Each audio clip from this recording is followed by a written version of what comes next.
নমঃ পার্বতী পতে হর হর মহাদেব। আমি স্বপ্না, আর আমি আজকে বৃহৎ শিব মহাপুরাণের ত্রয়োদশ অধ্যায়ে মানে 13 নম্বর অধ্যায়ের ত্রিপুর নাশন পাঠ করতে চলেছি। আজকে ত্রিপুর নাশনের 7ম পাঠ থেকে পাঠ করতে চলেছি। তো তোমরা সকলে চলে এসো শিব পুরাণের মধুর বাণী শ্রবণ করতে। আজকে শ্লোকটি হলো, দেব দেব মহাদেব ভক্তানাং ভয় প্রদ তব রূপম ন জানিম গতি নৈব চ নৈব চ।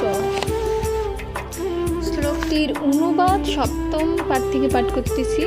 তো অনুবাদটি হলো, মুণ্ডিত মস্তক সেই জ্যোতিকে তথায় দেখিয়াই মুগ্ধ হইল তাহার মায়ায়। তখন বিদ্যুনালে সেই মহাত্মারে ভক্তিতে প্রণাম করি কহে করজরে, এক্ষণে দীক্ষিত হইবার বাসনায় অতীব আনন্দ চিত্রে এসেছি এথায়। দৈত্যর এমন বাক্য করিয়া শ্রবণ সেই মুণ্ডিরাজ তারে কহিল তখন, হে রাজন, আমি যাহা কহিব এখন অক্ষরে অক্ষরে তাহা করিবে পালন। দানব কহিল পরি তাহার মায়ায়, যাহা যাহা করিবেন আদেশ আমায়। কোনো দ্বিধা না করিয়া করিব পালন, তাহার অন্যথা নাই হইবে কখনো। তবে মুণ্ডরাজ কহে, হে দানবপ্রতি, তোমাকে দীক্ষিত আমি করিব সম্প্রতি। এমন কহিয়া সেই পুরুষ তখন দৈত্য লইয়া নির্জনেতে করিয়া গমন, যাহাতে তাহার ধর্ম হইবে বিনাশ, প্রদান করিল তারে সেই উপদেশ। অতঃপর কহিলেন, হইলে দীক্ষিত মম উপদেশ যত্নে পালিবে সতত। এই রূপে ত্রিপুরবাসীর যত জন তার কাছে সবে দীক্ষা করিল গ্রহণ। তবে সেই পুরুষের মায়ায় মোহিত দৈত্যগণ অবিলম্বে হইল ধর্মচ্যুত। শিব পূজা, শ্রাদ্ধ ধর্ম, স্ত্রী ধর্ম ও যজ্ঞ পর্বকালে স্নান বেদ ধর্মের প্রসঙ্গ, দানাদি সকল কর্ম বিনষ্ট হইল। বিষ্ণুর আজ্ঞায় মায়া অধিষ্ঠান করিল।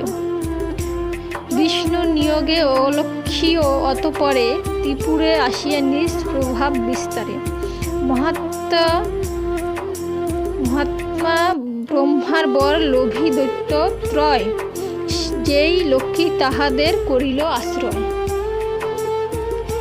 বর্তমানে সেই বিষ্ণুর আজ্ঞায় তাহাদের পরিত্যাগ করিল তরায়।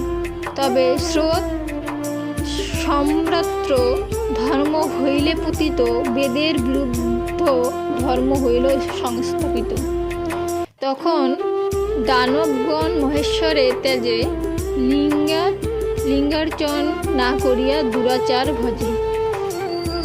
এই রূপে দৈত্যত্রয় হইল দুরাচার। তখন বিষ্ণুর মনে আনন্দ অপার, নিজেকে কৃতার্থ জ্ঞান করিয়া তখন হরের সকাশে তরা করেন গমন। অতঃপর ভক্তিভরে নমি মহেশ্বরে সমাহিত চিত্র করি স্তব শুরু করে।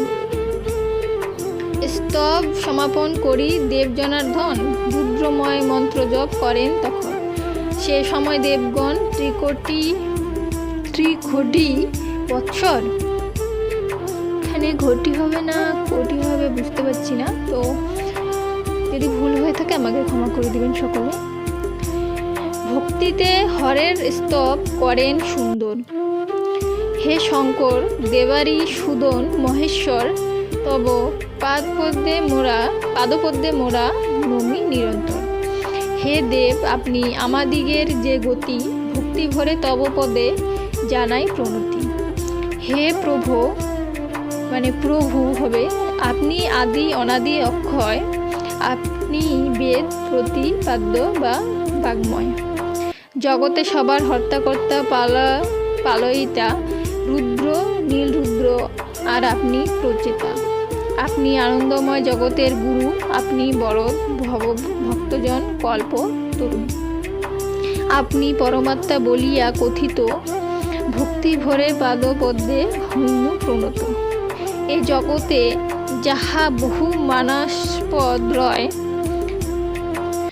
যে সকল আপনি ব্যতীত কিছু নয়। হে প্রভু, আপনি অনু হতে অণিয়ান, আবার মহৎ হতে হন মহীয়ান। সর্বদিকে আপনার হস্ত ও চরণ, মস্তক বদন আর নেত্র অগণন। এ জগতে আপনি পরম ঈশ্বর, ষড়বিংশ তত্ত্বরূপী হন অনীশ্বর। মহাদেব অনির্দেশ্য হন অনাবৃত, বিশ্বরূপ বিরূপাক্ষ নামেতে কীর্তিত। আপনা দ্বারা যাহা হয় অনুষ্ঠিত, সকলেই আমাদের দৃষ্টি বহির্ভূত। বহির্ভূত হওয়ার কথা, এখানে হয়ের উপরে রেখটা, তো বহির্ভূত। হে মহেশ, এ জগতে বিপ্র দেব দৈত্য, স্থাবর জঙ্গম আর রহিয়াছে যত, তাহারা সকলে স্তব করে আপনার পদে করি নমস্কার। হে শঙ্কর, দৈত্যগণে করিয়া সংহার, আমাদের পরিত্রাণ করুন এবার।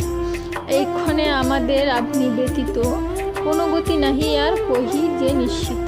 এক্ষণে আপনি হইবেন ত্রিপুরারি, আপনার পাদপদ্মে নমস্কার করি।